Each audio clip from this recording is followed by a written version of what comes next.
What is gender dexterity? Gender dexterity is the Variegate group's gender awareness training delivered in an atmosphere that doesn't set out to blame men, but to help find solutions. Gender dexterity uncovers blind spots that often result in misunderstanding and miscommunication, whether when problem solving, decision making, dealing with conflict, or leading teams. It explores the neuroscience and the different ways in which men and women read their environment and react to situations and people. For example, men tend to process information unilaterally within hemispheres, while women tend to move across both when decision making. There is also a difference in brain matter activity while at rest. Women's brains tend to be like a computer browser. Many tabs open, enabling strategic forethought.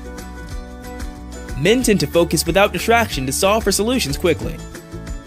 How does this translate to the workplace?